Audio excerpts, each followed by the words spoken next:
Sometimes the wind blows softly. Sometimes the sun is shining. Thank God for those times. Maybe that's where you are right now, just sailing along. And if you are, enjoy it. It's a gift of God. But sometimes the wind rises. Sometimes the sky darkens. Sometimes we find ourselves in the midst of a terrible storm. And that's the way life is. Maybe you're in a storm. You didn't plan on it. It was completely unexpected. But you're in the middle of it, and you're wondering if you'll survive. Could be a physical storm. Maybe it's a relational storm with your spouse, your kids, your parents, or a friend. The relationship that meant so much to you is now in deep trouble. Maybe your financial boat is getting rocked by heavy waves. You're sinking deeper and deeper in debt and wondering if you'll ever be able to get your head above water again.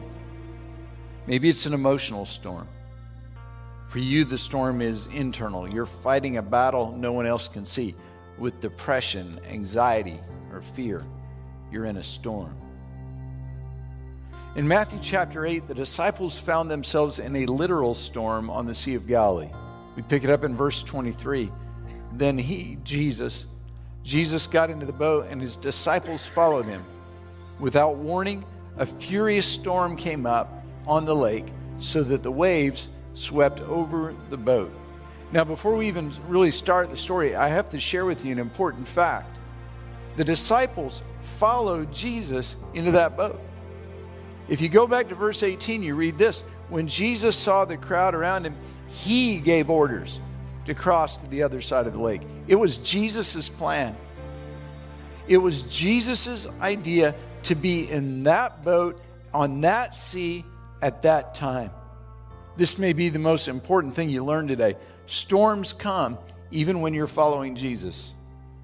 If you're in a storm and you're wondering where you went wrong, I want to encourage you, this storm doesn't necessarily mean you've missed God. Some storms are of your own making. But often, storms come even though you're following Jesus. Being a Christian never exempts you from a storm. Don't think that because you have a tough time, you're disobeying God. The disciples got in this storm because they obeyed God. Jesus said, get in the boat. They got in the boat and sailed right into a storm. They were right in the center of God's will, but in the middle of a storm. So when you're going through a tough time, do not automatically assume I must be out of the will of God, because you might be exactly where God wants you to be. Storms are impartial. These disciples were not out of the will of God. Why were they in a storm?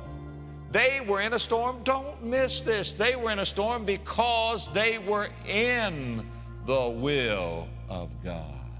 It was Jesus that constrained them to get into that boat. They were in this storm because they were obeying Jesus. Why would Jesus want them to be in a storm? Because he wanted them to grow. I want to ask you a question.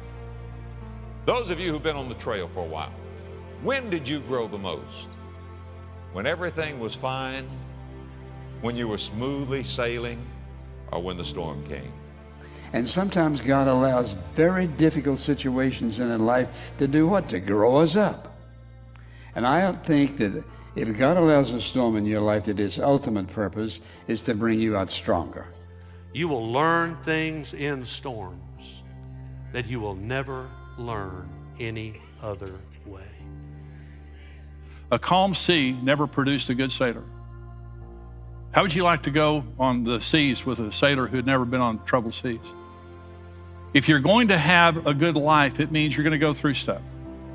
But the purpose of that stuff isn't to harm you. God allows it or causes it to grow you up, to grow me up. And the lesson is that Jesus can be trusted in the storms of life. And the only way you're ever going to prove that true is to go through them. That's it. If you'd never had a problem, you'd never know God could solve them.